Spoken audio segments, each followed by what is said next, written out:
Look at what's behind us. There used to be a neighborhood here.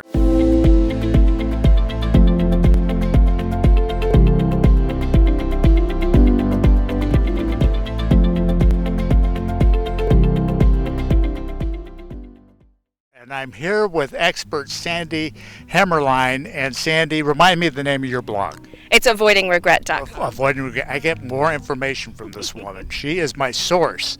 Tell us about Surfridge. So this has been nicknamed the LAX Ghost Town because it's really close to where LAX is now. But there was a community that was built here starting in 1921.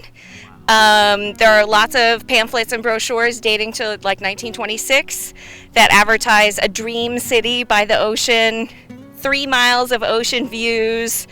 Get in touch with sun, sand, and the earth. This idyllic sort of community.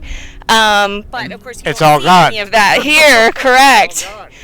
Because LAX did not exist in 1921, and in fact, our first municipal airport, which was Mines Field, opened in 1930, and it was very small. Flight was not big at the time. Planes were not that big at the time. It wasn't until the 1950s, in the jet age, where LAX became a big airport, the Los Angeles World Airport. And Hughes coming in was a big part of that. Hughes coming in. I mean, this whole area, not far from here, was the Hughes Aircraft Company campus. Development encroached on what was purely a residential community. In the 20s, the only competition for this land were other housing developers. Now we've got, Hyperion wastewater treatment plant, we have an energy plant, we have LAX. So basically what happened in the 1950s is that LAX saw how much it had grown and how quickly, and knew it was going to have to keep growing, and it was looking at all the land surrounding the current airport. Where could it expand? And it had its sights on this area, which was known either as Surfridge Estates or Palisades del Rey. By the 1960s, doom was already looming. So people were still buying land here. They were still building houses. But it was very close to the time when noise was becoming an issue. This became a noise abatement zone in the 1960s. And the pollution, too, must have been part of it. Well, they used the noise as the reason to claim eminent domain to kick everybody out. So because they knew they wanted to build here, they didn't want people living here, they were in the way. So they used noise as the reason that they had to leave. They condemned properties that did not need to be condemned.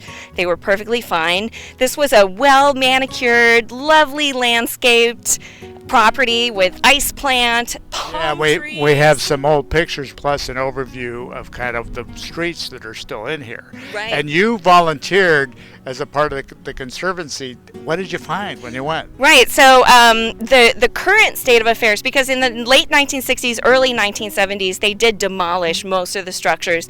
They did somewhat of a messy job because you could still, until recently, find fire hydrants and curbs, bus stops, foundations of buildings. But then a couple years ago, they went through and they raised it again. But when you volunteer for LAX Dunes, remove invasive plants, ice plant, mustard, things like that. I found shards of plates. Wow. Dishware, floor tiles, rusty cans. And in terms of what's going on now, you mentioned there's an endangered butterfly. That's right. So the main focus of this as a wildlife habitat is the El Segundo blue butterfly, which is an endangered species, just the size of your thumbnail, so you can't really see it from beyond the fence. It's become a habitat for burrowing owls and the horned lizard, harvester ants, and even some seabirds. You might see a great egret in there. So it's Pat Patterson. We're here at Surfridge. I'm with Sandi Hemmerlein, and check her out on Avoiding Regret. We'll show you her information. Talk to you soon. And that's this episode. Remember to like us on Facebook, subscribe to our YouTube channel, and tell us why you're the best of California, and we'll come cover you. See you next time. No matter where you live in America, you can check out the best of California. Go to funroads.tv and check out where we air in your market. We're in Detroit, Salt Lake City, Las Vegas, Philadelphia, everywhere here in California, Los Angeles, San Francisco, San Luis Obispo, Fresno, Bakersfield. Check out funroads.tv, and wherever you live, I hope you think it's the best as well. Here's to California. I'm Pat Pattison. Talk to you soon.